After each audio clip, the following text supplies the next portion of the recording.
We finally have the audio file ready to go.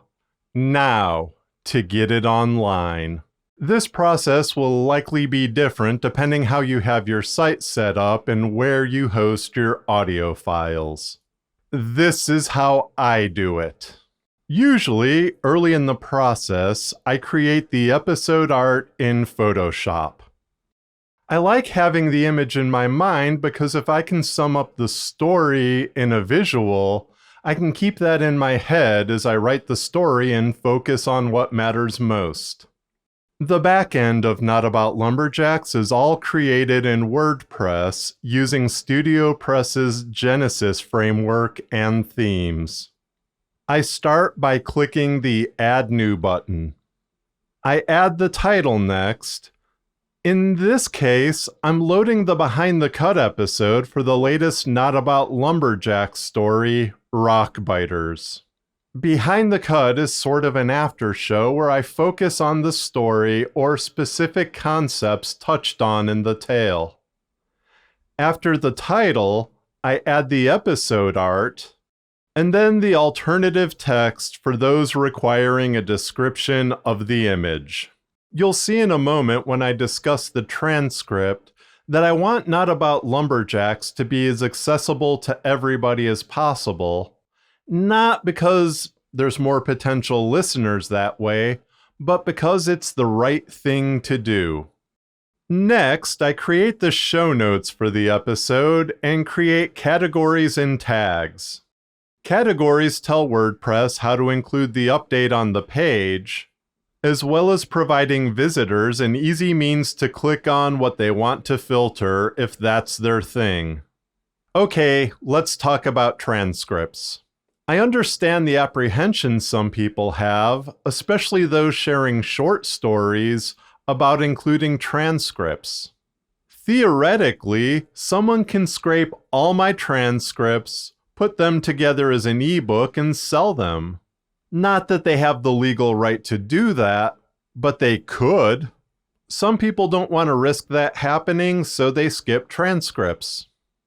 But I know of at least one listener who's hard of hearing and reads along, letting the words fill in the gaps she misses while listening. We all have the potential to one day find ourselves disabled, so this extra step is worth it to me out of consideration to others. It would be easier and save me time to skip them, but that's not a message I want to send to somebody who's already experienced issues for something beyond their control. Okay, back to it.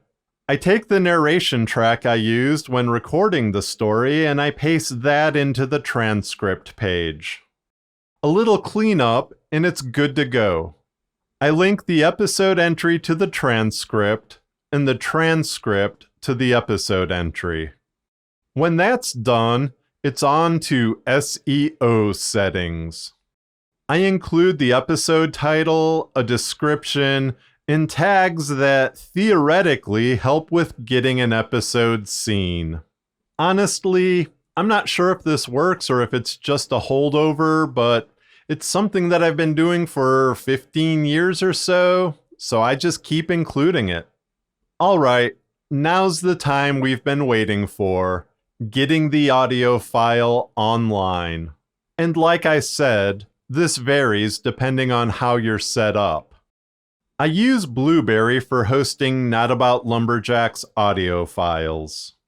This isn't a paid endorsement. A friend and I host audio files for another podcast I do with Libsyn, but we still use Blueberry's PowerPress plugin to take care of things like metadata and loading the actual file. I'm not sure if I would have even known how to figure out podcasting in 2010 when I started if it weren't for Blueberry's PowerPress plugin, so it was a no-brainer when deciding who to host audio files with. Alright, back to some specifics. I choose the file, and when it's fully loaded, I verify the file is ready to go. I complete some of the additional Apple Podcast optimization steps, which I likely don't even have to do because the PowerPress plugin takes care of much of that as well. But it's there, so I fill that out too. Then I click publish and verify the episode is online. You probably think I'm done now, but I'm not. I still have 2 things to do. Because I know a fair number of fans listen from the website, I want to make it easy for people to not have to scroll through page after page to find all the stories on NoLumberjacks.com. I manually maintain a quick list of all the episode files and a short description of each story. And I also have a where to begin page for people who've never visited the site. So now that the full episode is online, I'm done with that in the series, right? Nope. I still have to promote things. And I'll get to that next time. Hey, if you like this video, I'd appreciate it if you gave it a thumbs up or listen to a story at NoLumberjacks.com. And if you missed the first or last video in this series, you can find those right here.